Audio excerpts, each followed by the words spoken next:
Hello, before the episode, we just wanted to drop in and say we have merch finally available.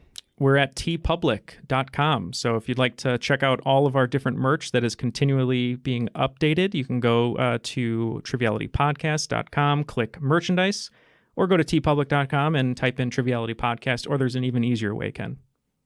Google it. Google it. Yeah, that's right. And we have our classic logo and some crazy stuff that Neal came up with, featuring some inside jokes from the show.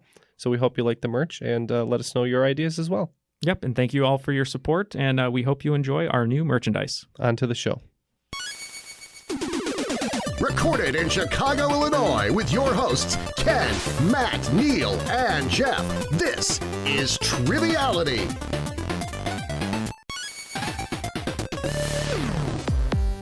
Hello, and welcome to Triviality, the show where I ask Neal the question, how dare you? My name is Ken. Neal, how dare you? My answer to that is, why not? Well done. We got a full house today. We have Jeff also sitting in the studio with us. Matt coming in from Los Angeles. What's up? Hey. Oh, hey, how's it going? You guys are kind of watching a Bears game right now while we podcast, aren't you? Yeah, kind of. We would Yeah, never kinda. do something so unprofessional. We care about our craft. Now, Jeff is actually here in shorts. So, Matt, how do his bare legs make you feel? Bear legs, bear season, all bears, go bears. It is Right? it is 30 degrees today, so I think Jeff's a little nuts. But we're pretty happy because we have a great special guest today, our one and only executive producer on Patreon, Matthew Cosme. How you doing? How's it going? Welcome back to the show, I believe, for the second time. And I mentioned that you're an executive producer, so that means you have a game coming down the pipe for us, right? I told you guys a little bit about it, but I'd rather it be more of a surprise for the rest of the audience. Okay. So probably in a couple weeks to a month, you'll hear that executive producer game once again with Matthew Cosme, or maybe a little bit later. But today, Matthew has written a normal game for us, so we're going to team up me and Matt, once again trying to prove ourselves against the winningest team, Jeff and Neal. So, guys, what's your team name going to be? I don't know. How about just the most winningest? Even though it's, I guess, grammatically incorrect, possibly. The most winningest team? The most winningest team. All right. Since we're kind of the opposite, we'll be the most whiniest. And Matt had a special request today, and that was to hear the rules from A certain celebrity that I don't think we've ever heard here before. Okay, Let's hear those rules. Triviality Podcast is 2 rounds of 20 questions worth 10 points apiece. At halftime, there's a special swing round by this week's host. In the final round, players wager points they've earned for a chance to become the cream of the crop. The cream will rise at the top. Oh, yeah? Actually, we have heard it before. It's I Gilbert Godfrey. recall him, yes. Yes. How could we forget? You know what? Yeah. Now that I hear it again, yeah. Yeah. Iago. All right, we are all ready to go. So go ahead and fire off that first question whenever you're ready, and me and Matt will try to take down the most winningest team. All right. So we got round 1, question 1. I got a category of failed military ops. Question is, in the 1960s, during the Cold War, the CIA had the idea to fit an animal with recording equipment to stealthily record Soviet conversations and hopefully get some intel. Unfortunately, after spending about $20 million on this project, it was abandoned. Some sources say this was because their one subject was almost immediately hit by a car. Others say it was because it was too hard to train. What was the animal? Okay. I was thinking it was a dolphin until he said hit by a car, unless it was like really a freakish accident. But A water car. Otherwise called a known as boat. a submarine. Oh, yeah. I'm trying to remember, Neal. I swear to God, I heard this on like a Today I Found Out or something. I thought I did too, and that's why I'm trying to decide if it was Animal, the drummer from the Muppets, or an actual animal, because it could have been him. He seems very wily. I feel like they would have wanted something that was like kind of innocuous, something smaller, something that could get into a lot of places with some Like Kevin Hart, or modicum of intelligence. So what were you thinking? Cat, maybe? Yep. I was thinking maybe a cat or a rat, but I thought maybe this was something a little bit more ambulatory, and I'm trying to remember. You're thinking they're training a rat to carry ammunition? Or secrets? No, they're not just carrying ammunition. That was the last episode. they're just They're outfitting it with a recording device. Oh, okay. So they're putting a wire. It would be They're a making rat. the animal wear a wire. That's what we call in the business. So if you in the business, you get moleskin tape, so it sticks to your skin and doesn't hurt your skin. So maybe it's a mole. And that's where the moleskin tape comes from. Or maybe maybe- that's where that comes from. yeah. The term "the mole" comes from that. Anderson Cooper. That's right. I mean, unless you come up with something better, I'm cool with going cat. I think it's small enough, and I think that they don't care what people think and don't want to listen. But whatever you think, though. No, we can go cat. Okay. These guys are going cat. What do you think, Matt? I'm down with whatever you I think. don't think that. I don't think you could train a cat to do anything. I think So you that- could train a rat, so I want to go rat. Yeah. Of course you do. Let's go rat. You dirty rat. All right, you dirty rat, you. So we got one rat and one cat. Okay, so part of the question was that it was too hard to train it. So the fact that you can't train a cat to do anything is exactly why you wouldn't want to outfit them with recording equipment. But apparently the CIA didn't know that. Good job, guys. The CIA operation was known as Operation Acoustic Kitty. Oh, good band name. So I got a category of Leave Us Alone, Mel Brooks. I will be honest, I don't expect too many people to get this one. In Robin Hood Men in Tights, there's a famous line where Cary Elwes's Robin says, "Unlike other Robin Hoods, I can speak with an English accent," a reference to Kevin Costner's 1991 run as Robin Hood in Prince of Thieves. Due to this accent not existing in redubbed versions of this film, international releases changed this joke to make fun of Costner in other ways. What was the line in the Quebecois French version of the film?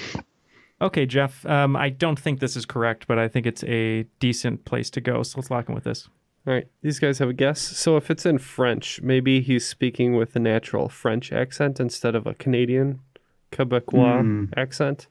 So that's what I think. Unlike Okay. most Robin Hoods, I speak with an actual French accent.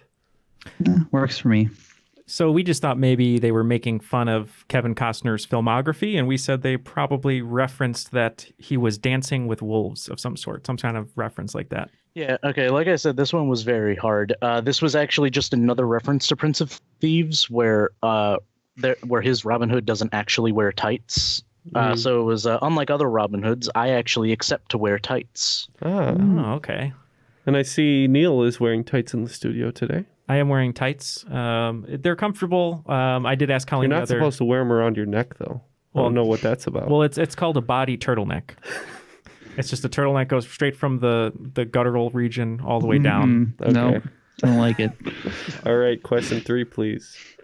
All right, question 3 category, a trivia question about trivia. When I added this question in, this was before the unfortunate passing of Alex Trebek, but it is also a fitting tribute. Who was the original host of Jeopardy prior to the current syndicated version?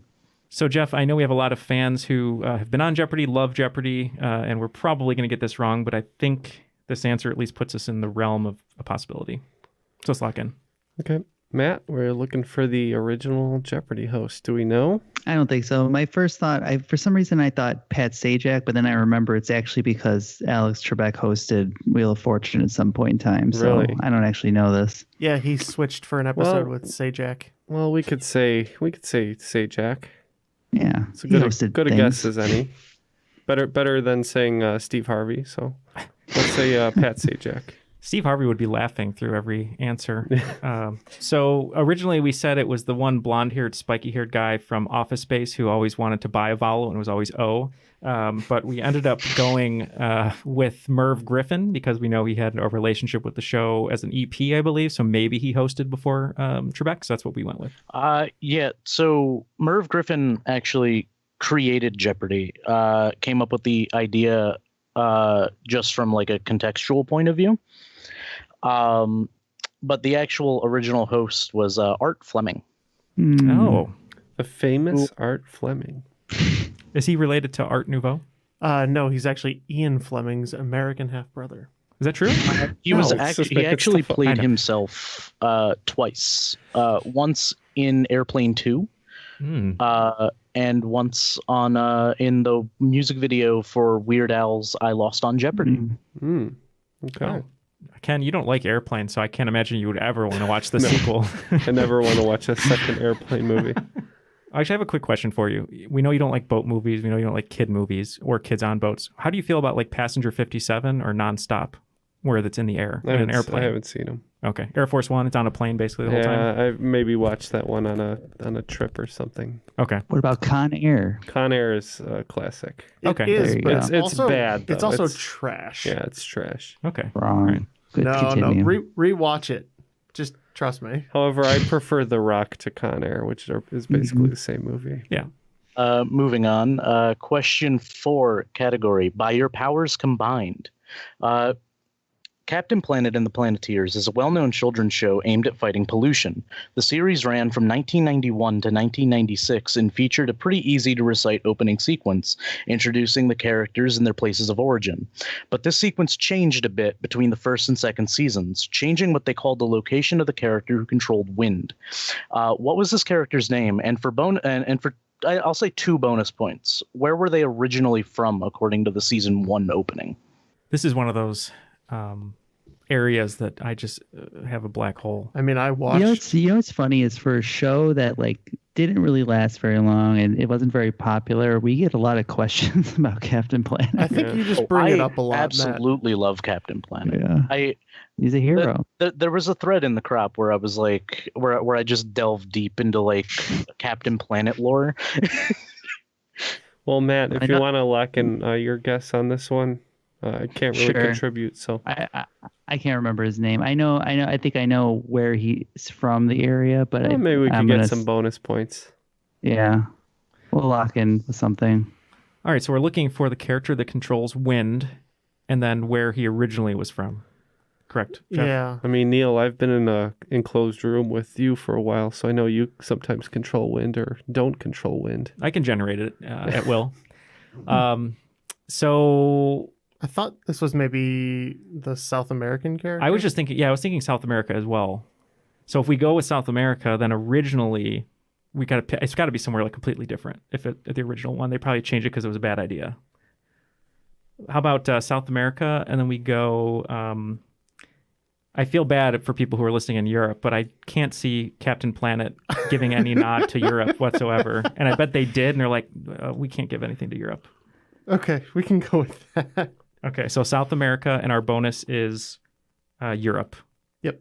Yeah, I think it's the blonde-haired girl, and I'm pretty sure she's from South America. And I don't know why it would change, because I was thinking it's a country that changed at some point in time, but I don't know. So we'll just say Colombia, and then it moved to Brazil. I don't know, but we don't know her name. Blonde-haired girl. Okay.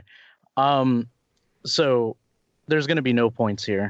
Her name was Linka.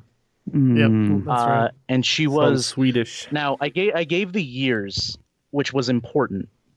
Jeff, you might understand. Oh. It started in 1991, which means that season 2 would have aired in Yugoslavia 1992. No, the USSR. Yeah. She was originally from the Soviet Union, which when it dissolved, they changed to just broadly be Eastern Europe. You make me angry, I break wind. Niet. Yeah. Let's get a score recap. Where are we at? 10-0. So that was only That was only question 4. That was only question 4. Oh. So we got one more to So see if shut up, Matt. Yeah. Just sit in your ivory tower and keep your mouth shut. He actually. Your birthday's over, birthday boy. Yeah. Question 5, category obligatory sports question. The Hornets, the Rojo Rollers, and the O Rangers are just 3 of the potential teams in this popular YouTube sport series. They're really on a roll. Mm-hmm. Matt's good. Okay, I'm just trying to remember the name of the league. It's the Marble Racing. Racing League? Maybe it's just called the Marble Racing League. Okay. It's the one that John Oliver plugged when quarantine started. I can't think of the actual name, but I'm just going to say hopefully it's acceptable. I think it's the Marble Racing League. Yeah. Yeah, I'm pretty sure that's the name of it too. And we said Marble Racing League. What I have here is the Yellis Marble Runs. But I'll take it just because like you were able to at least suss out that it was marbles I was talking about. Yeah, like I think that's good enough. You understood it. Listen, if you good. Google Marble Racing League, that one's popping up. So All right, Matt. Now you got something to say? me, yeah. How about I'm a good. score update? No? This time you're No. silent? Okay.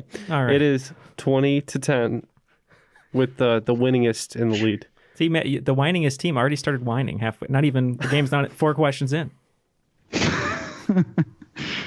Question 6, Super Smash Trivia. If this isn't a Super Smash Brothers question, I'm going to be furious. Of the 4 unlockable fighters in Super Smash Brothers, which I know you know by now, that for the N64, which one technically premiered on the N64 Smash Brothers in the European region due to the games that they were featured in not actually being playable there until the launch of the Wii U Virtual Console in 2013? We can lock in here, I'm pretty sure. Okay. What would be the least popular thing? So your unlockable characters are Captain Falcon, Uh-huh. Luigi, Mhm. Ness. Elliot Ness from Yes. the Untouchables. That's his finishing move is getting you for tax evasion. Luigi, Captain Falcon, Ness, and because Captain Falcon goes with Jigglypuff. Samus. Yeah, Jigglypuff. Thanks. I would have gotten there eventually. I know. Yeah. Just saving you some time. So it's all up to you, Jeff, because I don't even know any of the characters really. I'm guessing Luigi was ubiquitous, so we can roll that one out. Guessing Earthbound with Ness. That had to have some impact. Maybe Captain Falcon with F-Zero Racing. I like that. Okay, we'll go with that. So, Matt, I was tottering between F-Zero and Earthbound, but I think Earthbound is probably the one that was not released in Europe. That is correct. So we're going to go with Ness. Yeah, Earthbound took forever to get released in Europe, and it's actually known as Mother in Japanese markets. Yep. Also, apparently, the Earthbound that we got, the first Earthbound, is actually Mother 2. I think Yeah. we never got Mother 1. Question 7, category Shell Shocked. A common trivia question related to the Teenage Mutant Ninja Turtles is what weapons they wield, so I won't ask that here. Instead, I'll ask what instruments each played in the 1990 Out of the Shell tour. 2 points for each instrument you match to the turtle, and an additional 2 if you get them all for the total of 10. Played is very loose there. So I saw this tour twice, I think. And I just found out the other day that Michael Ian Black, the comedian and actor, was actually one of the turtles on this tour. Yeah. No way. Yeah. So it's kind of a guess, Jeff. I have an inkling here, and maybe let them talk it out because I think Yeah, okay. it'll be good. So let's think this out. So based on the Turtles' roles in Yeah. Teenage Mutant Ninja Turtles, Leonardo's Michelangelo's playing guitar for sure. Leonardo is Right. playing guitar. I'm pretty sure Donatello's got to play keyboards. Yeah, keyboards are like a keytar because what they did is they put the plastic thing on their hands and they Chuck E. Cheese it up there. Michelangelo's got to be the drummer, Mhm. and that leaves Raphael for bass. Yeah, Raph seems like a bass guy. Yeah. I always thought Donatello did drum machines, though. All right, so that's our guess. Okay. So yeah, we went with Michelangelo for drums. Nunchucks are very similar to drums, I suppose. 2 sticks in a hand, obviously. Leonardo being the leader, we went guitar, lead guitar. Donatello, we actually said was the bass player, and then with Raphael, that. we said he played keys, whether it's a variation of keyboard or keytar.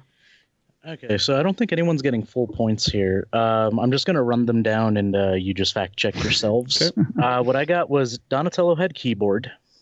Leo was on bass. Mikey was on lead vocals / guitar.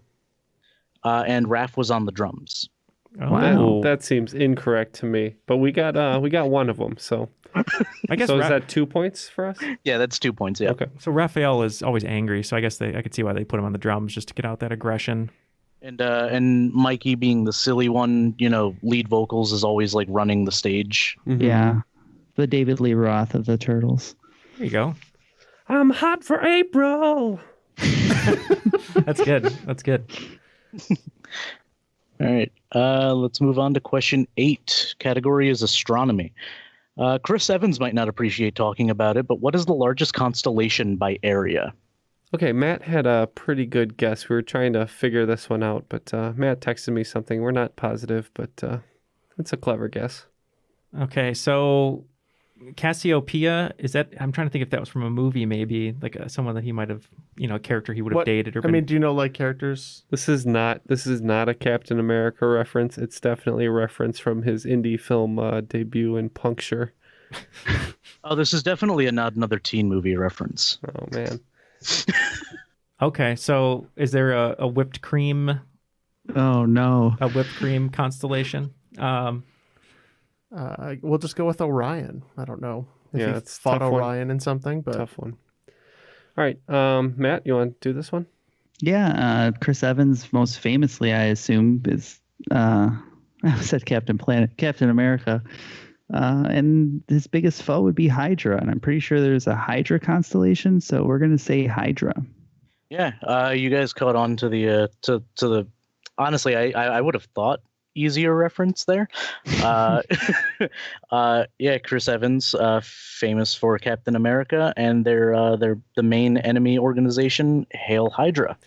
It's an easy reference, but a challenge if you don't know any constellations. So that's where we got hung up. But I think we're ready for question 9. Question 9, surprise spelling bee. Triskaidekaphobia is commonly cited as the fear of number 13. Spell it. No. Triskaidekaphobia. Just refuse. Ken, we should know this. That's the question in Letterkenny. If you want to do it, that's fine. I wrote it out. I'm probably wrong, but if you want to take it. My spelling ended with promoting Aquila and the Bee one time at work. Okay. All right, so we are basically locked in here. I just kind of wrote it out. I'm probably wrong, but it is what it is. So we're locked in. All right, Triskaidekaphobia. Triskaidekaphobia, I guess. Okay. I didn't change Neal's, so. Just stop me when I'm wrong, Matt. We don't need any extra letters here. Triskachad. No. Okay. All right. How do you spell it? Triskaidekaphobia. Wow. So there's a K and an I in there that was kind of I sneaky. knew there was a silent vowel. All right. No points on that one, but let's hear question 10 and hopefully finish it out strong.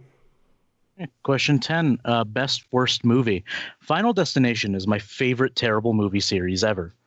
In it, Death is described as basically an invisible character who takes the place of a generic movie monster killer. In the original, a specific fitting song plays before most of the deaths that happen in the movie. You don't need to get a mile high to get the answer, but what song is it? We are going to lock in because I love these movies and I can't wait for the new one next year. I'm trying to remember. I haven't seen the original one in a really long time. You're under the impression it's John Denver? I was thinking it was John Denver. Well, he famously has that Rocky Mountain High song. Is that the most famous one? I thought he had another one too. Country Roads.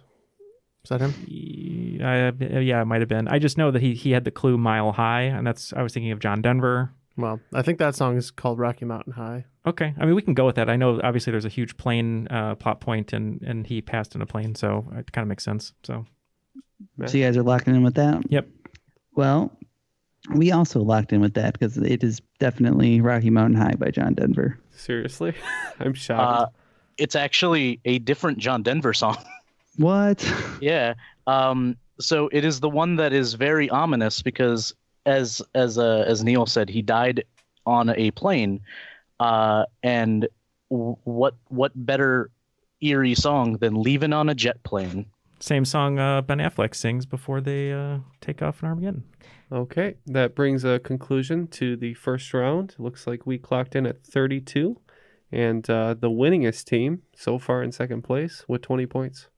Before we throw it to Matt, join us on social media at Triviality Pod on Twitter and Instagram. Come join us over at The Crop and talk with other listeners for new show releases. And feel free to join our Discord. There's going to be a link at the bottom of the show notes here. You can come hang out if you'd like a non-Facebook option to meet other Crop members and have some fun. And we have to thank our host, Matthew Cosme, for moderating and help starting the Discord. So thank you, Matt. All right. So what did you have for the swing round today? Okay, so for the swing round, I decided to do top 10 countries by population. Just list 10 countries, the top 10 countries. It doesn't matter if they're in order or not. I just want the 10 countries, the 10 top countries by population. Okay. You get 10 points for each one that you have that is on my list. Okay. And you can actually choose one of the countries within that list. Give me the population. If you're within 10 million, I'll give you an extra 15 points. Okay. Sounds like fun, and sounds like Jeff's going to rack up some points here. It sounds like we can both rack up some points because it's a high-scoring round. So we'll think about these, and we'll be right back. Okay, and we're back after making our lists. So let's see. Do we want to read our lists back, and then Matt can give us the correct list, and then we'll give our population guess? Sure. Okay. So for our team, we put China, India, USA, which are in the correct order, and then after this we're spinning out. But we think Bangladesh, Indonesia, Russia, Brazil, Mexico, Spain, and Japan. And for our guess, we are going to stick with the US of A, which I believe is 332 mil. All right. And we also have China, India, the United States, Indonesia, Bangladesh, Brazil, Pakistan, Russia, Nigeria, and Mexico. And population guess? Yeah, we're going to go U.S. We're right about at the same ballpark. We said 325. So it's number 10 is Mexico. Number 9 is Russia. Number 8 is Bangladesh. Number 7 is Nigeria. Number 6 is Brazil. Number 5 is Pakistan. Number 4 is Indonesia. Number 3 is the United States. Number 2 is India. And number 1 is China. And for the population guess, from the reference that I pulled, the United States had a population of 331 million. 2,651. So within 10 million, I believe that is both teams. That's right. Yeah. We were within 1 million. Good job. Good job, Ken. Okay, after that very lucrative swing round, it looks like the winningest team was able to rack up 115 and heighten their score to 135. The whiniest team did pretty good. We got 95 points, but dropped us into second place at 127, which is like the weirdest number of points I think we've ever had on the show. But let's go ahead into round 2. Round 2, question 1. My category is Got It Memorized. Going back through your catalog, I noticed you whiffed at the same question twice. So I thought I would ask you again. The Hitchhiker's Guide to the Galaxy series has plenty of strange characters, including Zaphod Beeblebrox.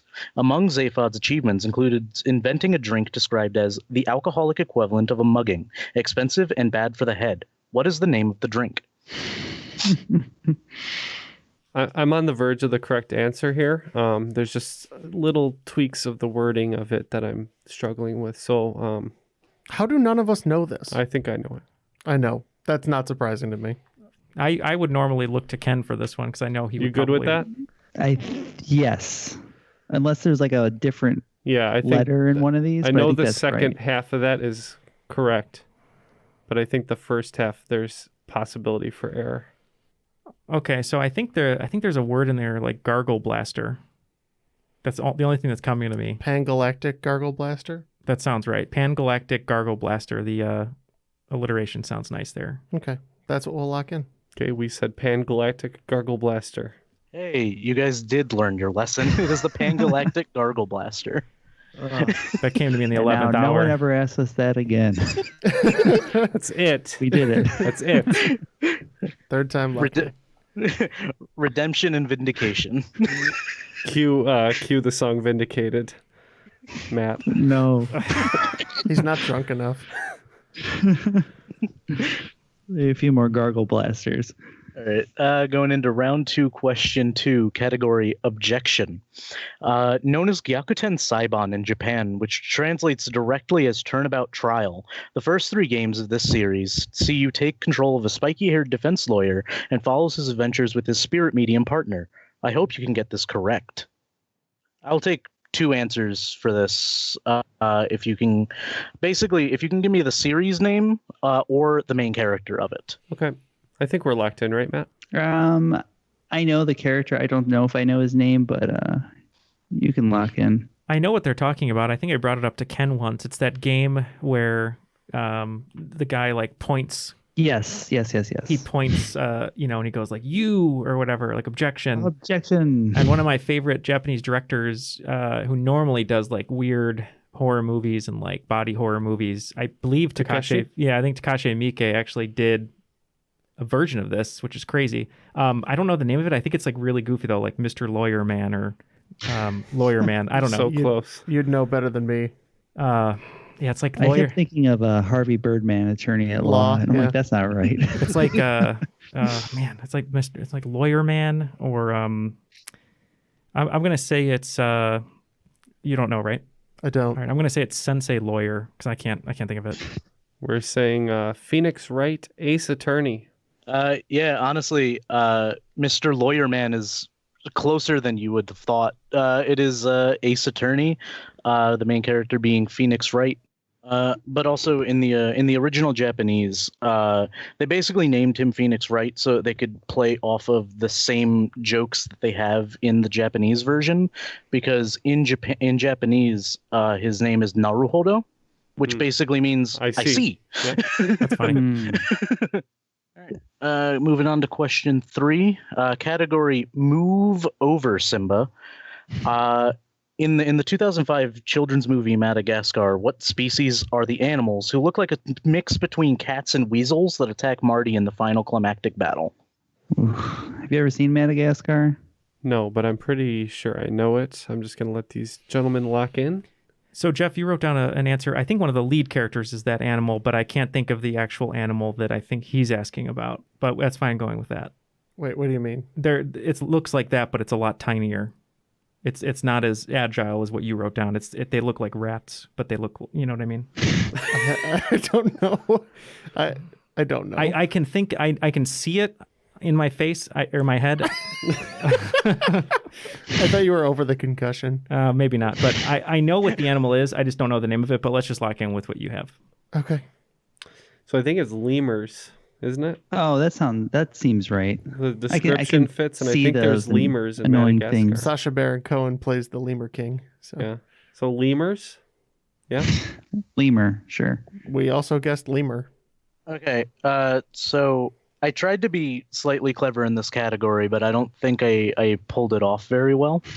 The category name is Move Over Simba, because I'm trying to reference Simba with the Lion King, and Mu is the beginning of Simba's father, Mufasa, which is apparently a species of animal that exists that I had no idea existed until this movie. Oh, not what I thought. It is the Fasa. The Fasa? Mufasa or the Fasa? It's the Fasa. Ah, sounds like a wrestler. Apparently they're like weird cat weasel things. They're carnivorous. Sounds like I'd want to have one as a pet.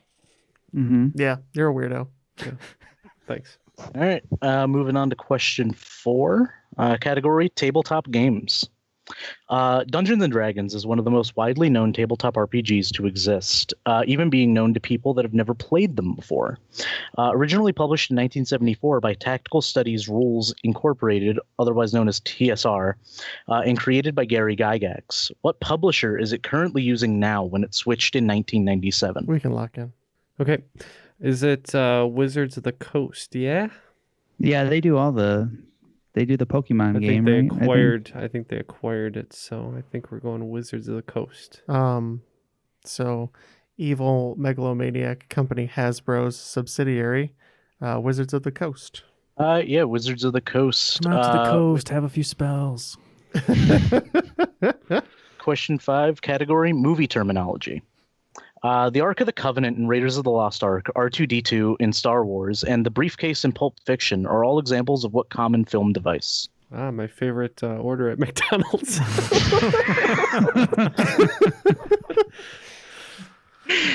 you want to say it at the same time? Sure. All right. 3, 2, 1. Sure. MacGuffin. MacGuffin.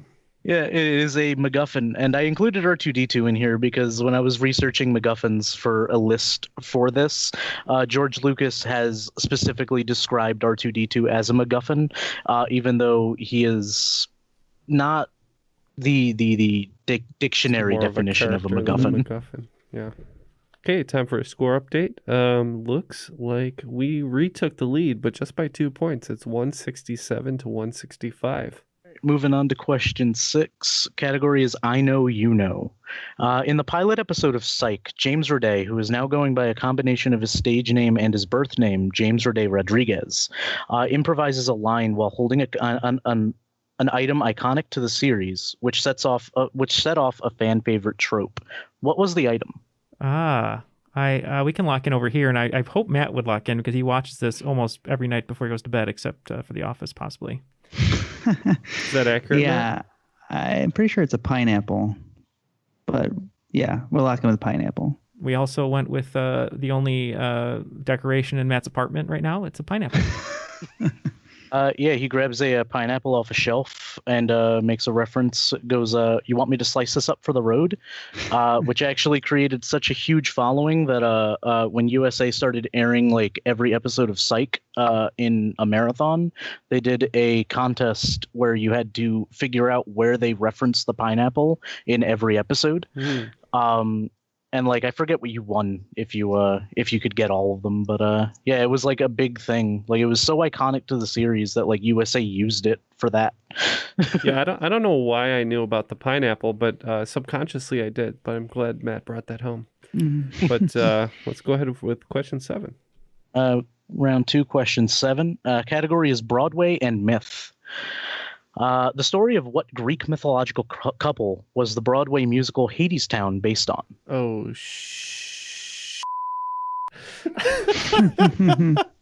I know the answer. Oh God! And I know the musical, and the name is completely escaping me, and I'm getting a different Greek name in my head.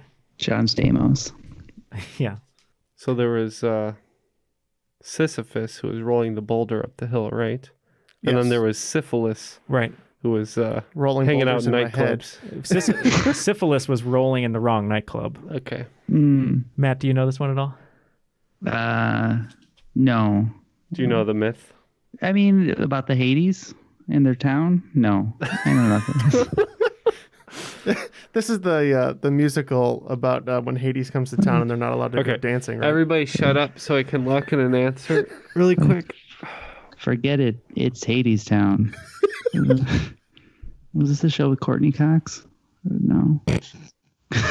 Okay, I just have to guess at this point because I'm in the same bag as Neal is here, so and I'd like to get out of it. So you're saying that's not your bag, baby? So we're locked in. That's not my bag, baby. So I was trying to think in my head to explain this. I couldn't think of Lawrence Fishburne's name in The Matrix for the life of me for some reason. And then I was like, oh, Morpheus. And then Jeff, out of the right side of my ear, said Orpheus and Eurydice, which is the correct answer. So we're going to lock in with Orpheus and Eurydice. Well done. I did have Orpheus. I could not think of another one, so I put Persephone, who I'm pretty sure was just Hades Bay, but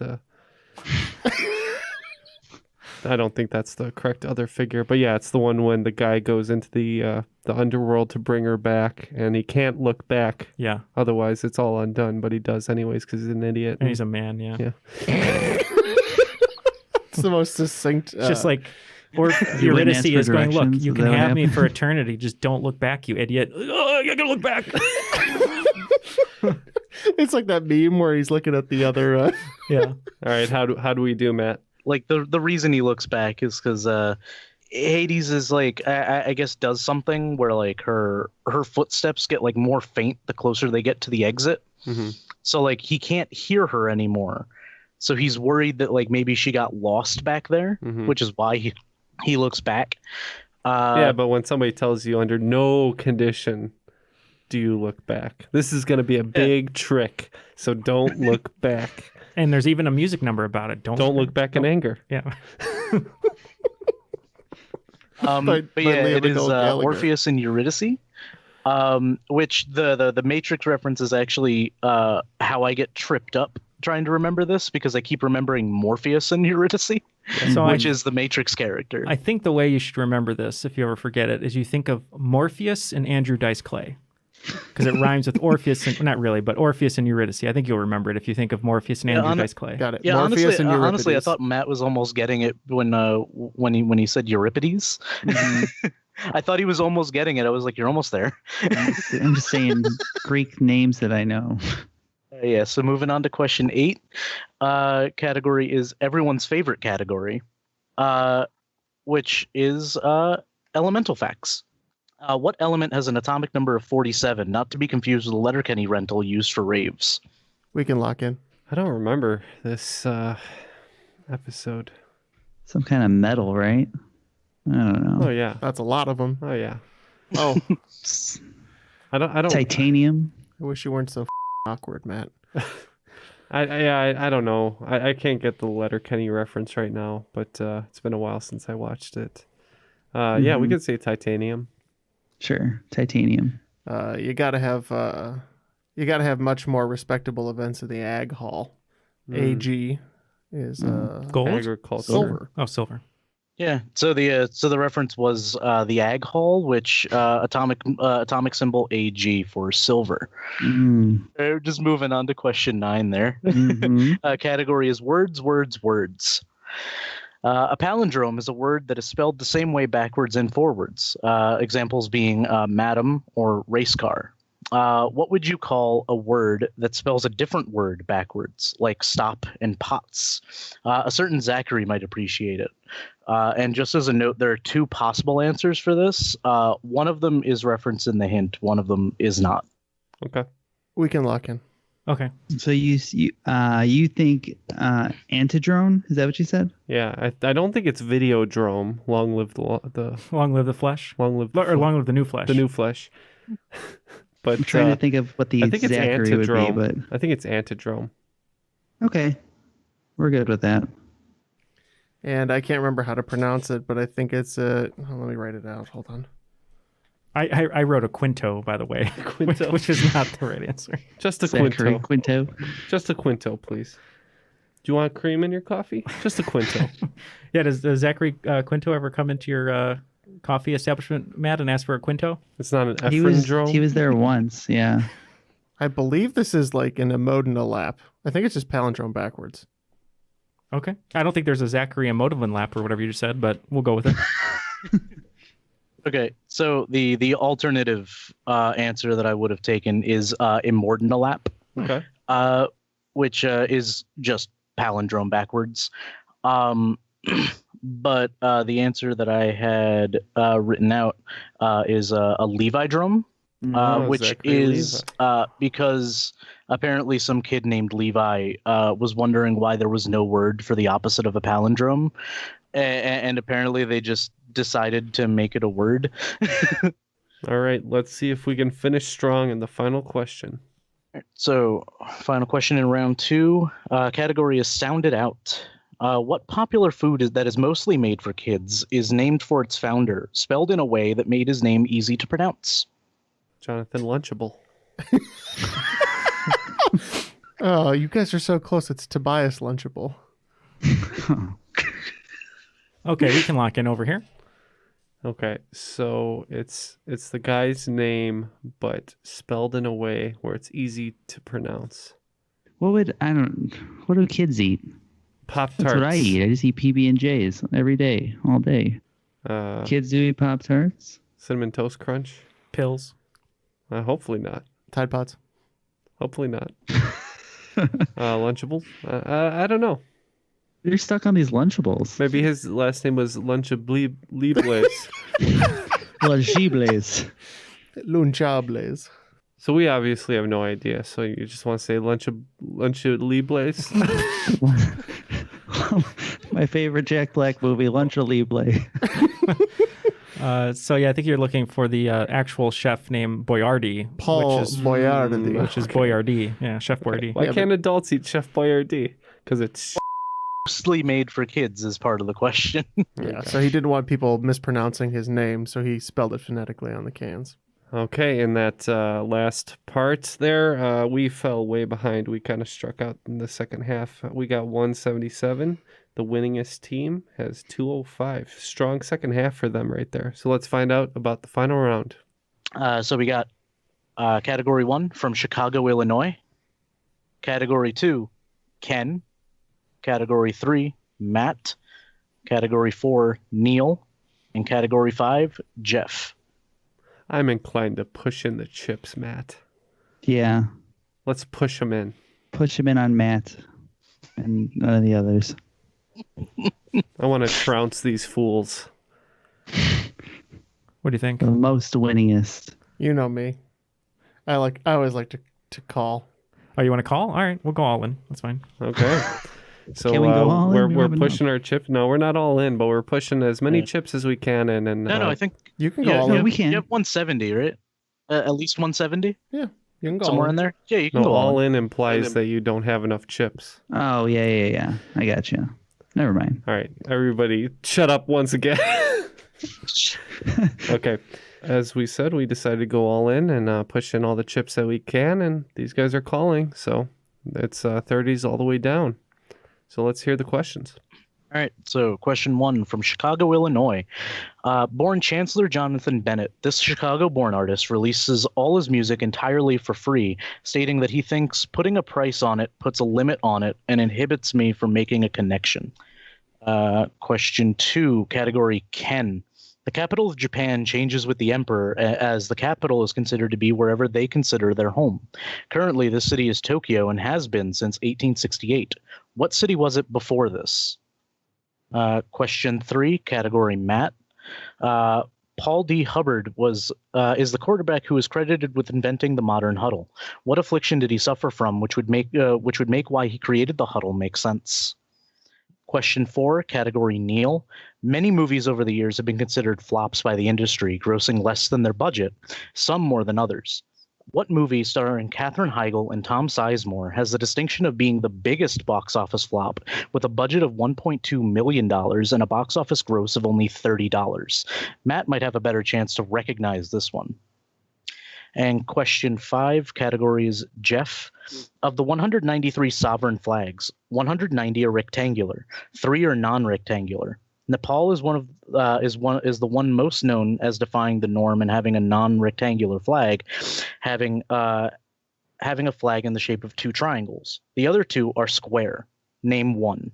All right, so while we take a moment to go over these questions, just wanted to let everyone know about our Patreon. Matthew is here. He is a Dutch enthusiast at the moment. He was actually the first person to get a Dutch enthusiast pin with his specialized box. But you can join him over at Patreon for hours and hours of extra content if you go to patreon.com/trivialitypodcast, where when you sign up, you'll get a welcome letter, some stickers, some posters, there's boxes, but most of all, like I said, some extra audio content that you can listen to. So if you'd like to join Matthew, you can go to patreon.com/trivialitypodcast.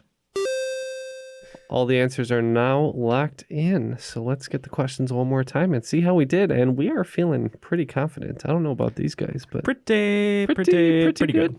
Pretty good. All right, Matt, let's hear the questions once more. So question 1, category from Chicago, Illinois.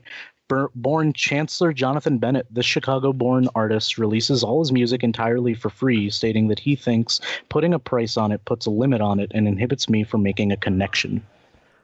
Well, if I'm Ken the podcaster, the answer to this is Chance the Rapper. And if we're known as Luck the Linguist, we actually want to go with Chance the Rapper. Yeah, the answer is Chance the Rapper. There's actually a second Chance the Rapper, but he's a professional gift wrapper, and there's a big lawsuit between the two. But it's settled now, thank God. Stupid joke. I'm sorry. Oh, you need to wrap that joke up. It's no good. Moving on. Question 2, category Ken. The capital of Japan changes with the emperor, as the capital is considered to be wherever they consider their home. Currently, this city is Tokyo and has been since 1868. What city was it before this?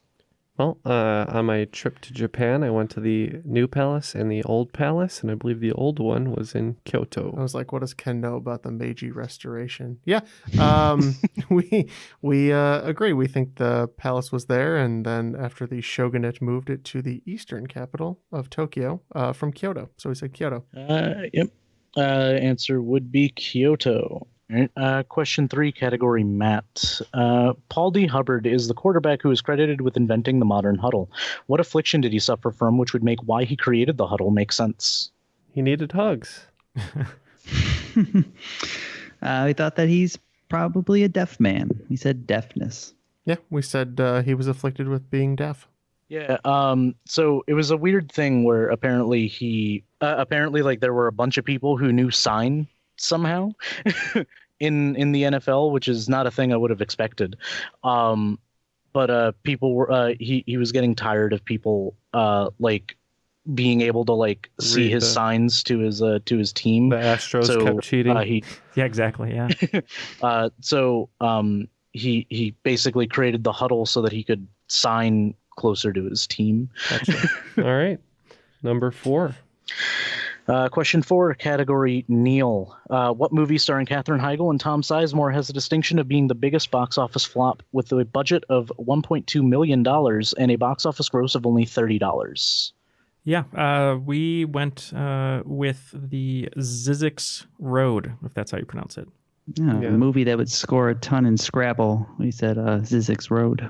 Yeah, I genuinely wasn't expecting too many people to get this one because literally every playtester that I had run by this said that they had literally never even heard of this movie, which honestly makes sense.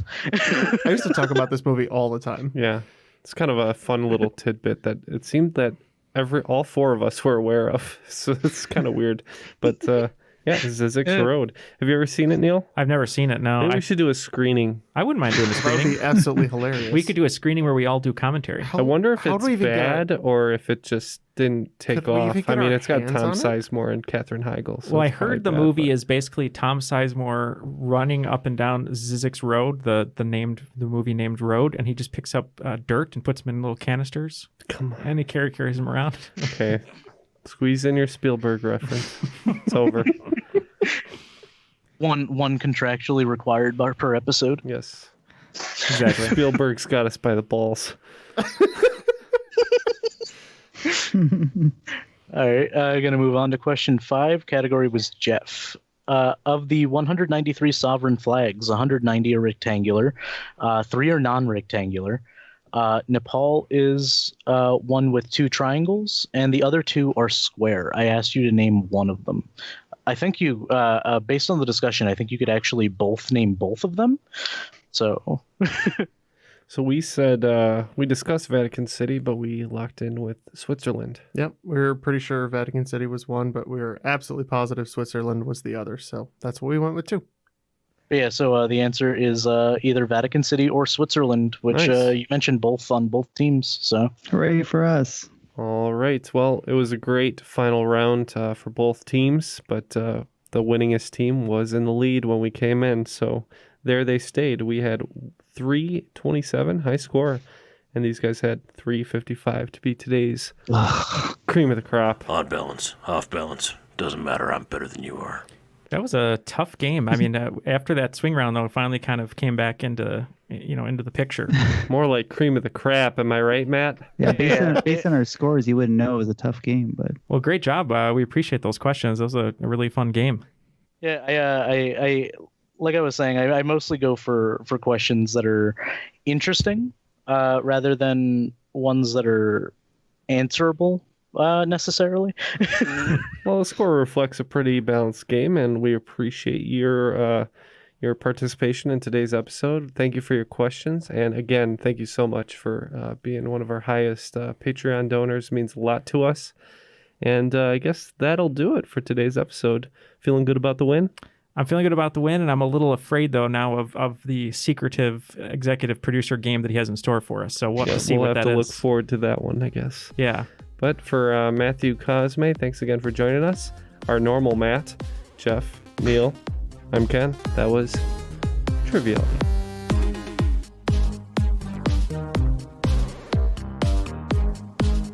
Okay, so first question, do you know any constellations? Yes. Cassiopeia. Calliopeia. Let's go through all of them. Orion's belt, which he should have had cinched down a little bit more. Come on. Okay.